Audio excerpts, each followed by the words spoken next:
memanfaatkan semuanya di semester 1. Jadi kalau nutut nanti saya masuk semua di semester 1. Ini adalah materi novel. Saya yakin kalian tidak asing dengan yang namanya novel. Pernah membaca kan? Yang di sini pernah?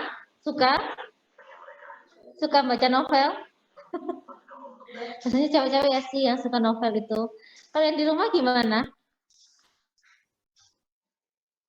Di rumah? Halo? Kok nggak respon? Saya mencoba untuk komunikasi 2 arah loh ini.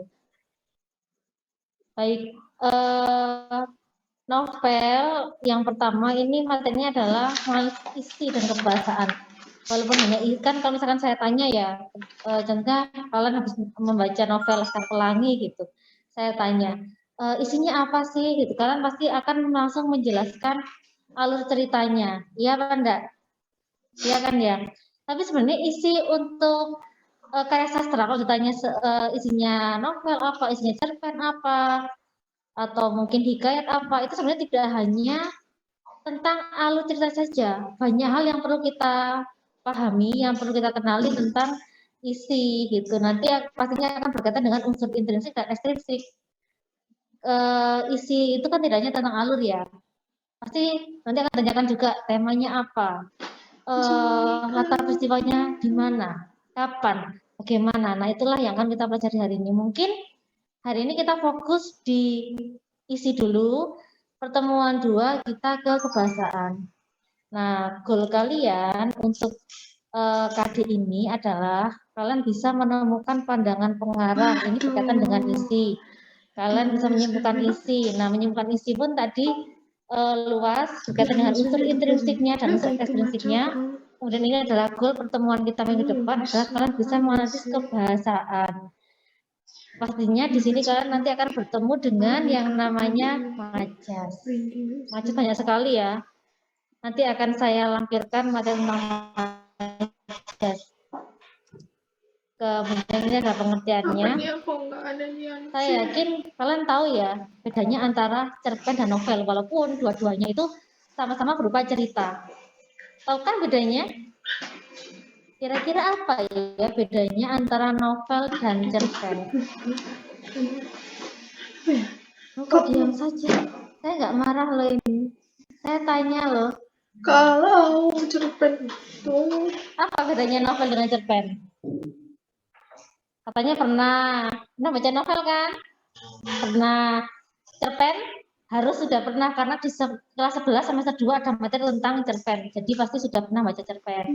Lalu apa bedanya antara novel dengan cerpen menurut kalian? Dari paragrafnya. Kenapa? Dua-duanya merupakan karangannya orang. Iya, sebentar ya. Ini Abraham Mata sedang menjawab. Gimana Abraham?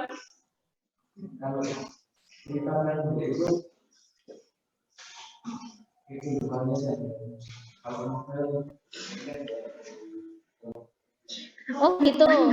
Temannya nggak setuju loh. Kebalik ya. Sebenarnya tidak juga sih. Novel dan cerpen itu juga bisa diangkat dari kehidupan sehari-hari kita ya. Temanya bisa diangkat dari kehidupan sehari-hari. Karena cerpen atau novel itu sebisa mungkin mencerminkan kehidupan kita agar nampak nyata ceritanya gitu. Ini lebih pengertian ini ada karangan panjang, jadi jelas novel itu panjang, lebih panjang dari cerpen. Cerpen kan jelas ya, cerita pendek, berarti dia lebih pendek. Yang lebih spesifik apa? Perbedaan antara keduanya dari jumlah kata dan halamannya. Gitu. Ini 35.000 kata ya. Saya salah meletakkan titiknya. Gitu. Kalau untuk cerpen kan tidak lebih dari 10.000 kata. Biasanya 10.000 kata ini maksimal itu 20 halaman. Cerpen, tapi cerpen panjang, maksimal 20 halaman. Nah, kalau dilihat dari alurnya, kalau novel itu alurnya kompleksnya. Kompleks itu bagaimana sih? Alurnya itu lengkap, tidak hanya ada satu masalah saja. Kalau lawannya kompleks kan tunggal ya. Kalau cerpen, misalkan ceritanya tentang kisah cinta antara Clarissa Vania dengan siapa ya, misalkan Abraham Ade, misalkan seperti itu ya. Ya sudah, misalkan ceritanya tentang Clarissa Vania yang sedang bertengkar misalkan dengan Abraham Ade, sudah itu saja. Endingnya bagaimanakah ending dari kisah cinta mereka, pertengkaran mereka itu sudah. Tapi kalau kompleks novel itu yang mengalami permasalahan itu tidak hanya tokoh utamanya saja, tidak hanya tokoh utama Clarissa Vania dan Abraham Ade saja, tapi mungkin nanti ada Alam Zahid yang mungkin mencintai Clarissa Vania, misalkan seperti itu. Kan ada pertentangan di dalam hatinya Alam Zahid kan, nah, seperti itu contohnya. Atau mungkin kalian pernah menonton sinetron yang sekarang sedang in di Indonesia. Sinetron apakah itu kesukaannya emak-emak itu? Ya, sinetron Ikatan Cinta. Yang mengalami permasalahan itu kan tidak hanya Mas Al dan Mbak Andin saja kan ya. Tapi ada siapa saja ya tokohnya ya? Ada Nino. Ternyata dia mengikuti. Ada Nino, kemudian ada siapa lagi, ada Elsa dan yang lainnya. Jadi permasalahan itu tidak hanya milik tokoh utama saja. Jadi bisa tokoh sampingan memiliki masalah, tokoh senior juga punya masalah. Masalahnya yang dialami oleh tokoh utama pun juga tidak hanya itu masalah saja, bisa beberapa masalah gitu. Itu namanya untuk ya perasaan dalam novel. Kemudian kita sudah menuju ke isi novel. Bagaimana sih kita menemukan isi novel? Tadi sudah saya singgung, pasti itu berkaitan dengan unsur intrinsik dan unsur ekstrinsiknya anak-anak. Ini lama sekali. Kita lewati saja ya ini ya. Sebenarnya saya tidak mau membahas ini terlalu dalam karena unsur intrinsik prosa, novel kan termasuk prosa ya. Prosa itu banyak, ada cerpen, ada novel, ada hikayat, itu semuanya sama. Unsurnya itu sama semuanya, unsur intrinsiknya sama, unsur ekstrinsiknya itu sama gitu. Nah, kalau unsur intrinsiknya di sini sudah saya sebutkan. Mungkin kalau kalian nanti browsing di internet atau di sumber yang lain, ada yang menyebutkan ada 6, ada 8 gitu. Biasanya ya yang ini dipisah, tokoh dan penokohan itu dipisah, tokoh sendiri, penokohan sendiri. Ada yang tidak memasukkan gaya bahasa di dalam unsur intrinsik, tapi ini ya yang betul ya 7 ya, tokoh dan penokohan jadi satu. Unsur ekstrinsik ini yang pertama latar belakang pengarang, ini mungkin ada yang menyebutkan sebagai biografi pengarang. Tapi saya kurang setuju kalau ini disebut sebagai biografi pengarang, karena kalau biografi pasti menggambarkan tentang kisah hidup pengarang secara singkat ya, biasanya ada di belakang akhir buku, novel, iya apa enggak? Iya kan? Nah, sebenarnya bukan itu. Tidak menceritakan tentang kapan lahirnya, di mana, pendidikannya mulai dari SD, SMP, SMA, dan seterusnya itu di mana saja, pencapaiannya apa saja, tidak seperti itu ya, sebenarnya dimasukkan di ini. Nanti akan saya jelaskan. Karena ini berbeda sekali, latar belakang pengarang itu yang dibutuhkan ke dalam cerita itu maksudnya unsur ekstrinsik. Ada nilai ini mungkin saya perlu meluruskan beberapa hal, karena di berbagai sumber ada banyak perubahan, kemudian ada latar belakang cerita, intinya ada 3 ini. Mungkin kalau kalian browsing nanti akan ada banyak, tapi intinya kalau misalkan kita mempeten ya jadi 3 ini.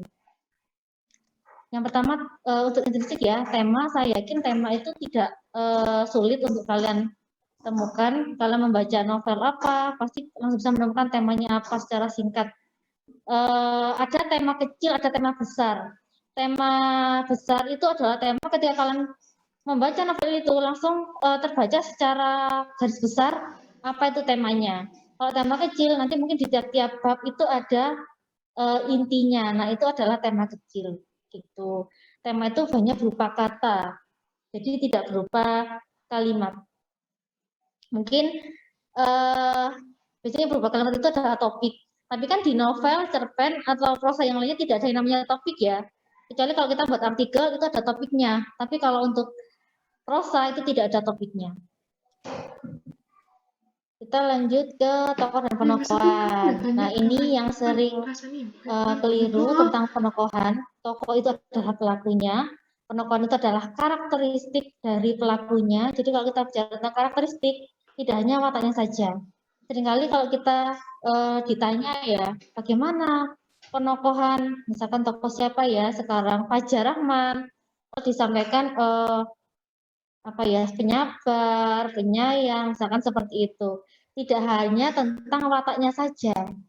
Gambaran tokoh itu kan luas, bisa fisiknya, bisa wataknya, kemudian hobinya, pekerjaannya, berarti statusnya dia pelajar atau mungkin pekerja seperti itu. Jadi semuanya perlu kita masukkan sebagai penokohan. Nah, watak ini adalah bagian saja dari penokohan gitu. Nah, di sini saya berikan contoh.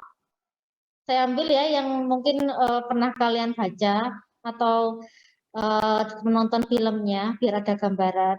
Ada tokoh Ikal, tokoh utamanya. Nah, di sini kan digambarkan profesinya.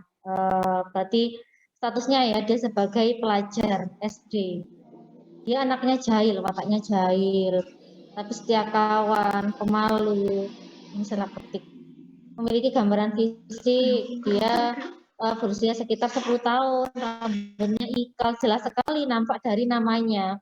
Nama panggilannya Ikal, pasti rambutnya Ikal gitu. Jadi kalau misalkan nanti kalian menemukan atau membaca cerita, novel, cerpen, kemudian naskah drama, itu jangan hanya untuk penokohan itu disebutkan wataknya saja, tapi apapun yang bisa menggambarkan tokoh itu, kalian masukkan ke dalam penokohan. Ini yang pertama yang mau saya luruskan. Saya sebenarnya nggak mau menjelaskan ini ya, karena ini panjang sekali. Kemarin kelas lain minta saya tambahi, jadi ini saya tambahi. Nanti kalian baca sendiri ya untuk jenis tokohnya, penggolongan tokoh berdasarkan keterlibatan, itu ada tokoh utama, tokoh sampingan. Kalau berdasarkan perannya ada, nah ini protagonis, antagonis, protagonis. Protagonis itu kan kalian kenali sebagai tokoh baik ya. Sebenarnya tidak sih, maksudnya konsep awalnya itu tidak seperti itu. Tokoh protagonis itu adalah tokoh yang yang mendukung tema. Kalau temanya itu sesuatu yang negatif, berarti protagonis itu ya yang mendukung hal yang negatif itu. Sedangkan antagonis ini yang melawan protagonis gitu. Nah, kenapa kok protagonis itu selalu disebut sebagai tokoh yang baik? Karena tema-tema dalam cerita itu pasti sebagian besar itu berupa hal-hal yang positif ya. Nah, tokoh utamanya pasti membawa hal-hal yang positif, makanya protagonis dianggap sebagai tokoh yang baik. Tapi sebenarnya konsepnya adalah protagonis ini adalah tokoh yang mendukung tema gitu, mendukung pesan yang ingin disampaikan. Kemudian protagonis ada di tengah-tengahnya. Kita kenalikan protagonis tokoh baik, antagonis tokoh jahat gitu kan ya. Protagonis tokoh penengah gitu. Kalau protagonis sudah betul, cuma saya perlu meluruskan untuk yang protagonis dan antagonis. Berdasarkan perwatakannya sederhana dan kompleks. Sederhana itu cuma satu karakternya kelihatan baik gitu aja. Kalau kompleks itu gini, kalau tokoh sederhana itu paling sering muncul di siapa itu tokoh sampingan, kemudian jenis cerita lama, misalkan hikayat, dongeng. Kalian kan pasti tahu ya ada tokoh yang misalkan Putri Raja itu pasti digambarkan sebagai seseorang yang cantik, baik, nah seperti itu kan. Nah, itu selalu seperti itu tokohnya. Tapi kalau kompleks itu tokoh wataknya itu banyak dan mungkin akan mengalami perubahan. Nah, ini yang sering ada di sinetron ini, tokoh kompleks ini.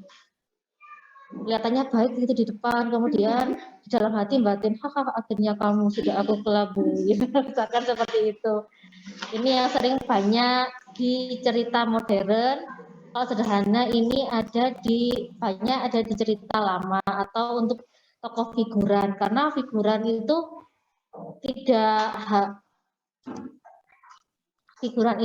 tidak perlu banyak dimunculkan kan ya. Secara porsi juga dia tidak banyak ada di dalam cerita, jadi tidak perlu ditunjukkan karakteristiknya yang terlalu kompleks. Tokoh statis itu tidak akan mengalami perubahan jadi baik-baik terus gitu. Nah, ini juga sejalan dengan cerita dulu. Kalau cerita dulu itu ya baik-baik, terus Abu Nawas ya baik-baik terus. Abu Nawas tidak pernah jahat gitu kan. Tapi kalau ini tokoh berkembang, dia akan mengalami perubahan karakter dari yang awalnya baik, kemudian misalkan mengalami masalah, tiba-tiba dia menjadi tokoh yang kurang baik karakternya. Ada yang tokoh yang buruk, kemudian setelah mengalami masalah dia akhirnya bertobat menjadi orang yang baik. Nah, ini yang lebih relevan dengan kehidupan saat ini. Terserah nanti kalian mau menggunakan yang mana kalau mau membuat novel. Oh iya, sebenarnya kalau untuk materi ini ya target saya adalah kalian bisa membuat satu buah novel bersama kelompok bersama-sama dengan teman satu kelas. Misalkan satu kelas itu isinya ada 27 ya saya bagi 3 gitu, berarti 99. Tapi karena ini pandemi ya saya ringkas tidak ada. Dulu yang angkatan 2 tahun di atas kalian sudah masih menghasilkan satu buah novel. Itu ada yang sempurna sekali dari satu halaman, ada yang kurang gitu. Nggak apa-apa. Tapi belum saya taruh di perpus sih, mungkin kalau kalian mau baca ya. Kemudian ini adalah cara penggambaran tokoh secara langsung dan tidak langsung. Ini bisa kalian pelajari sendiri ya. Kalau secara langsung berarti ya langsung saja pengarangnya mengatakan bahwa karakter si tokoh itu misalkan siapa ya sekarang ya, Kayla adalah gadis manis yang lugu dan mencintai keluarganya. Kalian pernah kan membaca novel atau cerita yang langsung disampaikan seperti itu karakter tokohnya kan? Nah, itu adalah penggambaran secara langsung. Kalau tidak langsung, berarti kita perlu mikir, kita menganalisis nih tokoh si Kayla ini bagaimana sih karakternya dari perilakunya, dari omongan tokoh yang lain, rasa-rasa tokoh yang lain, misalkan seperti itu. Kemudian dari gaya bahasanya, dari perilakunya, gitu. Ini sudah saya masukkan di sini, nanti kalian tinggal membaca kenyataannya, contohnya gitu ya, pikiran tokoh, tadi kan sudah ya, perilakunya bagaimana, gaya bahasanya dia.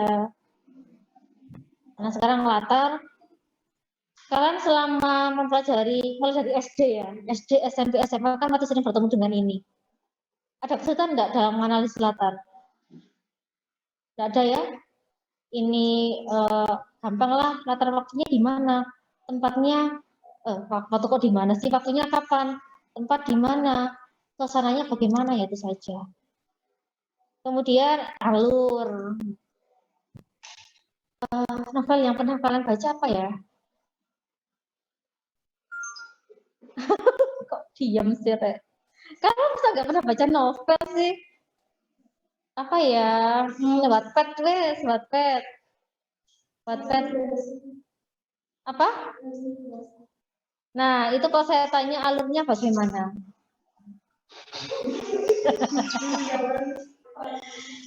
Alurnya bagaimana?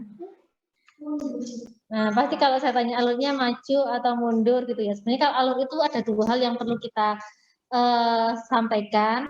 Kalau dari jenisnya memang ada alur maju, mundur, campuran. Alur maju dan mundur itu banyak digunakan di cerpen. Kalau campuran banyak digunakan di novel. Gitu. Pokoknya alurnya bulat lah. Maju dulu, mundur dulu, maju lagi, cantik, misalkan seperti itu. Kemudian ini berkaitan dengan unsur-unsurnya. Dalam alur itu kan berkaitan dengan kronologis cerita.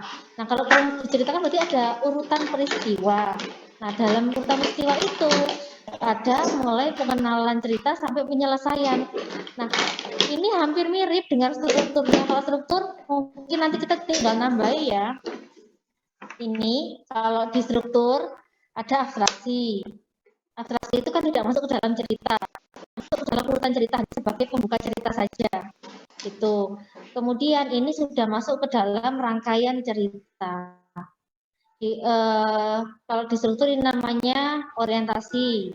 awal konflik, berarti masalah kecil mulai muncul kerikil gitu sudah mulai mengganggu jalannya si tokoh utama. Kemudian semakin banyak yang mengganggu, ini muncul di konflik, kemudian hingga masalahnya itu wes memuncak, semakin bulat masalah yang dihadapi oleh tokoh ini ada di sini. Kalau ini kita masukkan di struktur awal konflik menuju konflik sampai konflik memuncak atau klimaks, ini masuknya di komplikasi. Ingat enggak ya strukturnya cerpen? Ingat enggak? Enggak. Ini sama kok strukturnya anak. Abstraksi, orientasi, tiga ini masuknya di komplikasi. Penyelesaian, ini kita sebut sebagai resolusi kalau di strukturnya. Kemudian yang terakhir adalah koda. Koda itu apa? KBBH. Penutup berupa apa? Bisa. Kesimpulan, bisa pendapat dari penulis gitu ya. Jadi itu terlepas dari cerita. Nah kalau kita lihat dari strukturnya, berarti yang terlepas dari cerita itu ada abstraksi, ada koda. Dua-duanya sifatnya boleh ada, boleh tidak di dalam cerita. Berarti keberadaan pengenalan cerita, awal konflik, menuju konflik, konflik klimaks sampai penyelesaian itu harus ada. Itu. Ya Allah. Saya mungkin nggak perlu lagi menjelaskan tentang strukturnya ya, tapi mungkin saya tambahkanlah di sini nggak apa-apa nanti sebelum saya share di PC. Kemudian ini adalah alurnya, sudah jelas ya. Alur maju berarti ya urutan peristiwanya mulai dari awal, tengah, akhir. Kalau alur mundur berarti kita disajikan akhirnya dulu, endingnya dulu kita tahu, kemudian bagaimana sih ending itu bisa terjadi, maka berjalanlah ke belakang cerita itu. Kalau campuran ya terserah penulis mau mulai dari mana, mau maju, mundur, maju lagi, atau mundur, maju, terserahlah. Ini bebas. Kemudian sudut pandang. Sudut pandang ini ada yang tentang masih mereka sulit untuk memahami. Yang banyak bicara. Karena kalau yang dulu, ketika saya tanya sudut pandang itu apa, gitu masih bingung jawabnya. Ini kalau saya merangkumkan di sini, sudut pandang itu adalah posisi. Posisinya siapa? Posisinya penulis atau kita sebagai pembaca di dalam cerita. Kita itu seolah-olah ada di dalam cerita, berperan di dalam cerita, atau hanya sebagai orang yang menonton atau membaca cerita itu saja gitu. Jadi sudut pandang itu hanya ada dua, sudut pandang orang pertama dan sudut pandang orang ketiga. Kedua ada enggak ya? Kok saya nggak nuliskan di sini ya? Sudut pandang orang kedua itu ada apa enggak ya? Kok menggelam nggak sih? Lo kan ini sudah belajar ini materi dari SD, SMP, SMA ada semuanya loh. Saya coba mau tanya yang di rumah. Cesi, iya, ini loh Cecilia. Cesi, saya tanya, sudut pandang orang kedua itu ada enggak sih Cesi?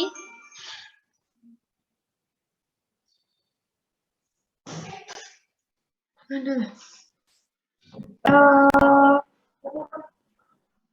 Ada Miss. Ada. Ditunjukkan dengan kata kamu gitu ya. Iya, kan kita kalau baca cerpen kan kita sering ya menemukan kata kamu, iya nggak sih? Misalkan kamu adalah orang pertama yang menyelamatkan aku dari keterpurukan ini. Kamu memberikan tanganmu untukku dan menarikku dari jurang, misalkan seperti itu. Berarti ada ya sudut pandang orang kedua kamu itu ya? Ada tapi jarang. Yakin ya? Yang yakin ya. Coba saya mau tanya satu lagi nih pembandingnya. Kan nggak adil ya kalau saya tanya ke satu orang saja. Syarif. Ini Syarif. Ya, Miss. Ya, Syarif. Kamu setuju nggak dengan pendapatnya Chelsea bahwa sudut pandang orang kedua itu ada? Ada. Sudut pandang orang sudut pandang orang. Ya ada kayaknya, Miss. Oh, kenapa? Pembacanya jadi pelaku utamanya, Miss. Si kamu itu jadi pelaku utama. Berarti kan sudut Iya, yang baca. Jadi kan sudut pandang orang Ya. kedua sih pembaca. Sebenarnya memang sih nggak tahu betul sih. seperti ini ya. Tidak ada sudut pandang orang kedua. Walaupun kita menyebutkan kamu di dalam cerita sering sekali kita menemukan itu, tapi fungsinya kamu, perannya kamu dalam cerita itu hanya sebagai tokoh. Gitu. Ada tokoh aku, ada tokoh kamu. Berarti jelas sekali bahwa dalam cerita itu menggunakan sudut pandang orang pertama. Kan yang menyebutkan kan aku ya. Aku menyebut kamu kan, oh, kamu pernah meminjam bukuku, kan berarti yang ngomong kan aku, berarti yang menceritakan aku gitu. Gitu. Apakah si kamu ini menjadi tokoh utama? Nah, itu nanti akan kita lihat apakah betul. Ini kita lihat dari sini ya. Kita ke sudut pandang orang pertama dulu. Ini ada dua jenisnya. Sudut pandang orang pertama yang berperan sebagai tokoh utama atau sudut pandang orang pertama yang berperan sebagai tokoh sampingan.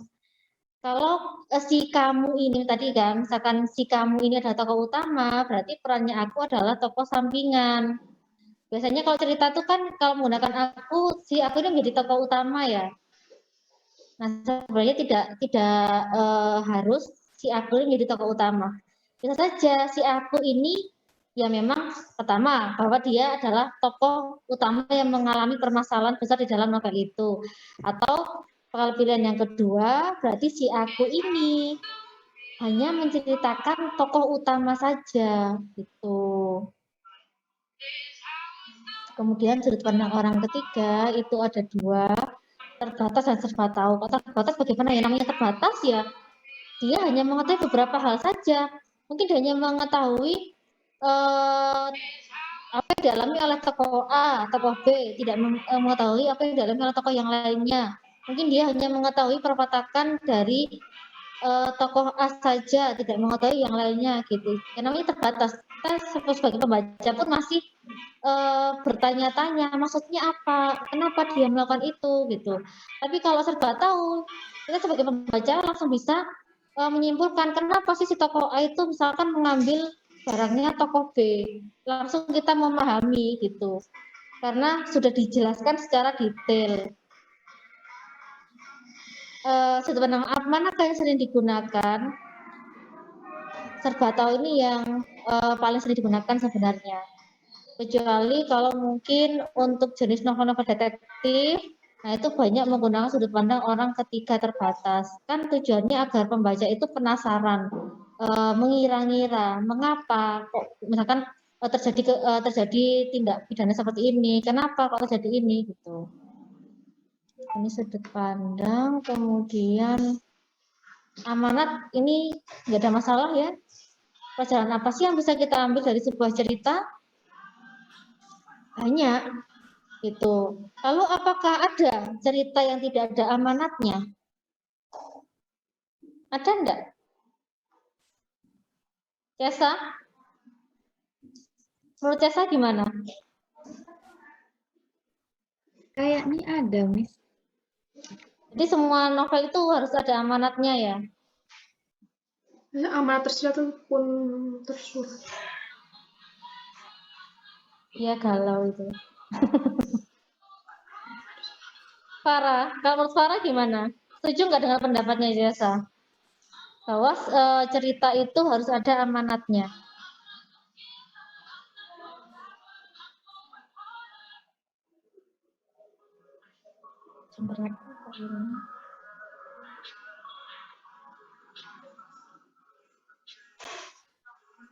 Farah, ayo dong dijawab dong.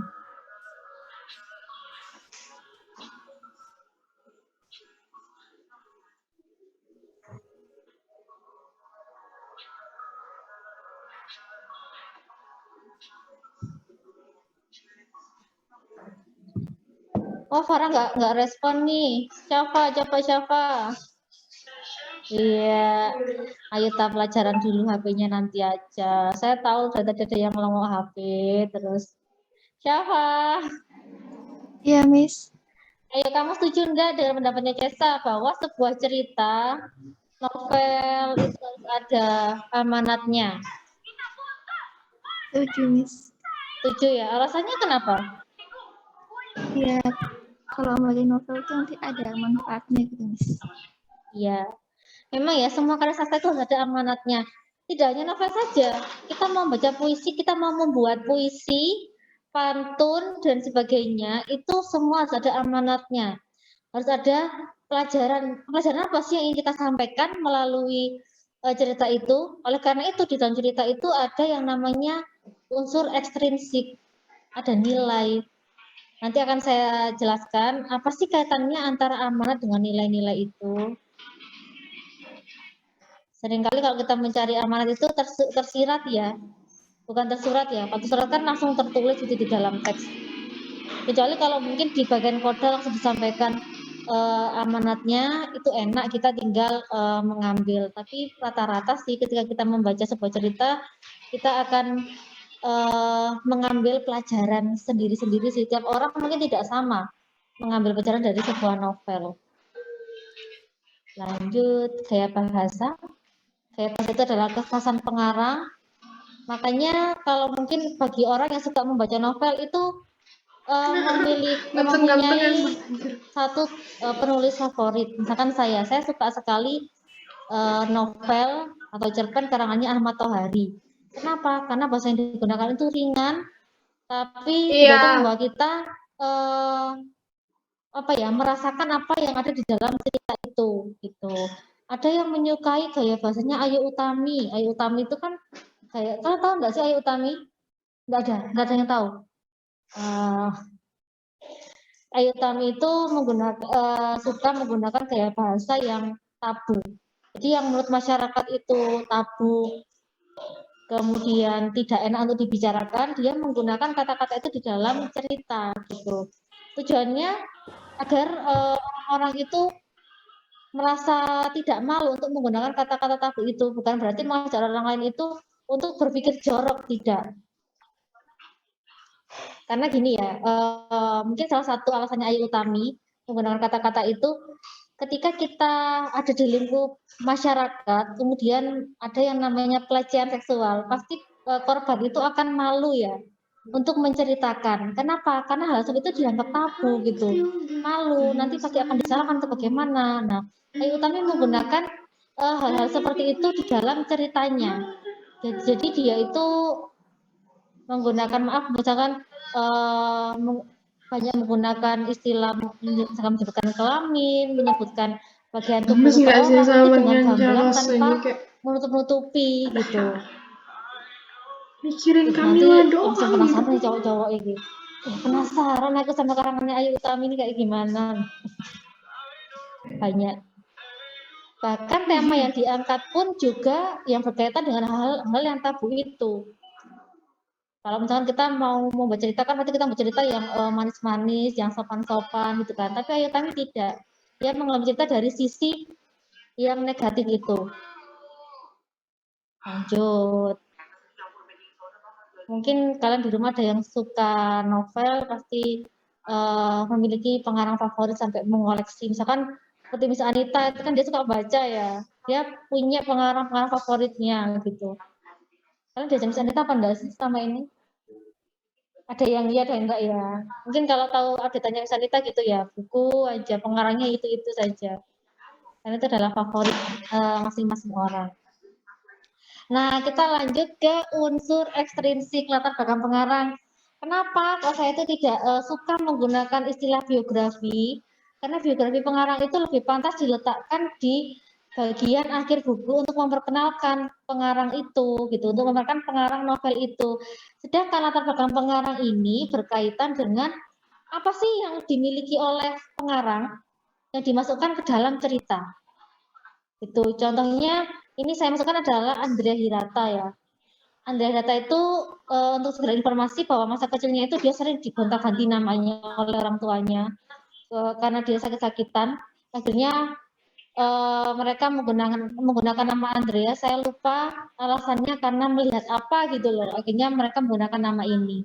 Nah, kisah hidupnya si Andrea Hirata di masa kecil ini tentang masa kecilnya yang sakit-sakitan itu diterapkan pada tokoh Ikal di Laskar Pelangi.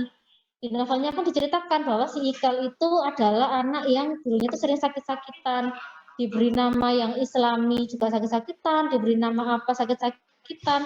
Akhirnya diberi nama Ikal ini oleh orang tuanya. Mungkin saking putus asanya gitu kan ya. Nah, bagaimana sih cara kita menemukan latar belakang pengarang? Kan itu sudah tidak ada di novel. Kalau kita lihat novel, kita tanya bagaimana temanya, tinggal baca gitu kan ya. Tapi kalau latar belakang gimana? Kan ada di dalam novel. Bagaimana kita tahu bahwa kisah hidupnya si Ikal ini adalah kisah hidupnya si Andrea Hirata sebenarnya? Nah, kita harus mencari tahu di internet lah, browsing-browsing, berliterasi. Kita cari tahu tentang pekerjaannya Andrea Hirata apa, tentang kehidupannya dia bagaimana, dia tinggal di mana, gitu. Andrea Hirata sendiri kan dia tinggal di Belitung ya, waktu menulis novel ini. Nah, dia pun juga menggunakan Belitung sebagai latar cerita novel yang dia buat gitu loh. Kan sebagian besar ceritanya itu di Belitung. Nah itu juga dimasukkan. Apa sih yang dimasukkan? Ya banyak. Pendidikannya dia gitu. Atau gini wes gampangnya. Ketika kalian saat ini sebagai seorang pelajar, ayo Rek, tolong kalian buat ini cerpen aja ya. Misalkan buatlah satu buah cerpen. Nanti tema yang kalian angkat itu berkaitan dengan kehidupan kalian, tentang kehidupan remaja, percintaan, persahabatan, gitu kan. Apakah kalian tertarik mau mengangkat tema rumah tangga? Nah kan, enggak kan? Itulah, biasanya memang pengarang itu memasukkan apa yang ada di dalam dirinya, sengaja atau tidak sengaja di dalam cerita yang dibuatnya, gitu. Bahkan saya seorang guru membuat novel tentang tokoh saya namanya Warno, seorang guru SD. Nah, sama dengan saya, dengan guru. Kenapa saya menggunakan itu? Karena pengetahuan itulah yang saya pahami, gitu. Sehingga tujuannya agar cerita yang saya buat itu seolah-olah nyata. Kalau misalkan saya seorang guru mau membuat cerita tentang kehidupan dokter, kan saya harus melakukan riset dulu kan. Seorang penulis itu harus melakukan riset. Dan tidak semua penulis mau atau tertarik untuk melakukan riset untuk tokoh-tokoh yang di luar pemahamannya gitu. Jadi ini kalau misalnya kita masukkan sebagai apa tuh biodata pengarang, bukan ya. Ini yang betul adalah latar belakang pengarang. Yang kedua adalah latar belakang cerita. Ini sudah saya pernah singgung di materi cerita sejarah. Kenapa sih cerita itu dibuat? Alasannya apa? Kok pengarang ini mengangkat mungkin latarnya, waktunya, nah sesuai dengan fakta yang ada, gitu pasti ada alasannya. Nah kan ini tenggelamnya kapal Van der Wijk, dia terinspirasi dari kecelakaan kapal Van der Wijk, ya seperti Titanic itu. Kemudian yang kemarin juga pernah saya singgung tentang hafalan Sholat Delisa, dia mengambil latar peristiwa tsunami di Aceh. Gitu. Semua penulis itu pasti memiliki alasan mengapa cerita itu dibuat. Entah itu alasan pribadinya, sentimental pribadinya, atau alasan yang lain. Dan itu akan muncul di dalam alur ceritanya. Peristiwa-peristiwa apa yang ada. Misalkan mau mengangkat tentang, karena kemarin itu bulan September, misalkan kalian membuat cerita tentang G30 SPKI, terinspirasi tentang itu. Kalian membuat cerita yang di dalamnya menggambarkan tentang peristiwa G30 SPKI. Nah, itu bisa langsung kita lihat di dalam ceritanya. Dan mungkin kita bisa mengcross-check-nya dengan fakta-fakta yang ada di dalam masyarakat. Yang terakhir adalah nilai. Ini adalah nilai sosial, budaya, moral, agama. Mungkin kalian pernah membaca di internet atau di buku, ada nilai estetik, ada nilai perekonomian, nilai kemanusiaan, nilai pendidikan. Pernah nggak menemukan hal seperti itu? Pernah ya. Nah, novel itu sebenarnya bukan novel saja ya, nilai sih. Secara nilai itu berkaitan dengan banyak hal.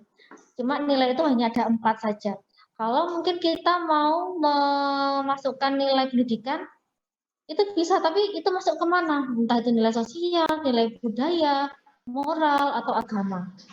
Nah, dalam menentukan nilai ini pun juga harus apa ya? Kita lihat konteksnya.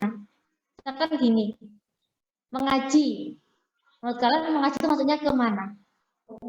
Agama ya, seseorang yang mempelajari kitab agamanya, namanya maksudnya ke nilai agama. Tapi kalau seperti ini, pada sore hari anak-anak kecil berlarian ke surau untuk mengaji. Itu maksudnya ke nilai agama juga kan?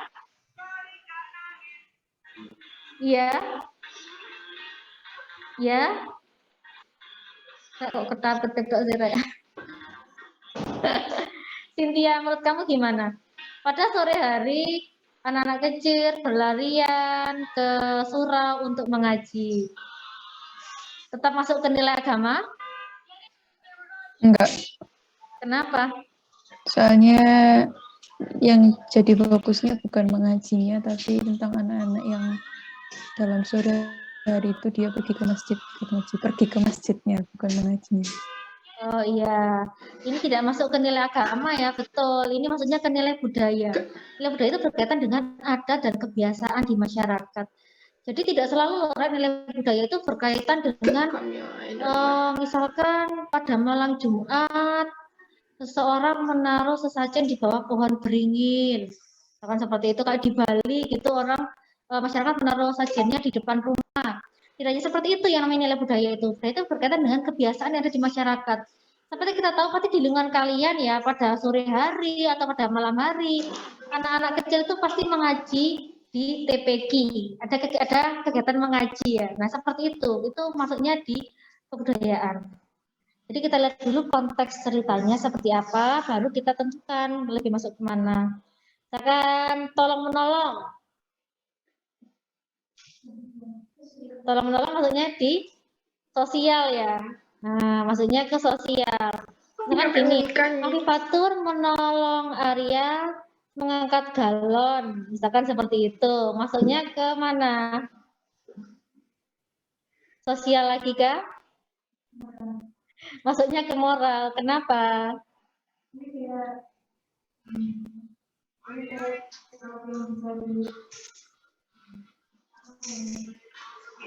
Iya betul, berkaitan dengan sikap. Cuma gini, kalau tolong menolong itu kan ada saling ya, tidak hanya satu orang saja. Berarti kalau sosial kan berkaitan dengan hubungan antara manusia dengan manusia yang lain di dalam masyarakat kan seperti itu. Seseorang memiliki teman, memiliki sahabat, memiliki pasangan, itu maksudnya dinilai sosial gitu loh. Tapi kalau si tokoh seorang itu sedang membantu orang lain, itu kan berkaitan dengan perilaku seseorang. Nah, itu berarti maksudnya dinilai moral. Gitu. Kalau itu berkaitan dengan diri seseorang secara pribadi, ini di moral. Tapi kalau itu berkaitan dengan kehidupan bermasyarakat, berarti ke nilai sosial. Nilai ini agak-agak sulit sih, tapi insya Allah nanti berjalannya waktu kalian bisa mempelajari. Itu untuk materi hari ini. Mau saya tambah apa enggak? Enggak, terlalu banyak ya anak-anak ya. Ini adalah slide terbanyak yang saya berikan. Sudah habis waktunya ternyata ya. Sudah, nanti akan saya unggah di GC materinya. Ini mau diberikan apa enggak untuk nilai-nilai ini? Mau. Nanti saya tambahkan ya, contohnya saya tambah slide lagi. Baik anak-anak, terima kasih untuk hari ini. Semoga ilmu yang didapatkan bermanfaat. Untuk penugasan nanti saya share di GC. Tugas ini berkesinambungan sampai pertemuan depan. Jadi waktu mengerjakannya nanti 2 minggu. Gitu. Baik, saya akhiri. Assalamualaikum warahmatullahi wabarakatuh.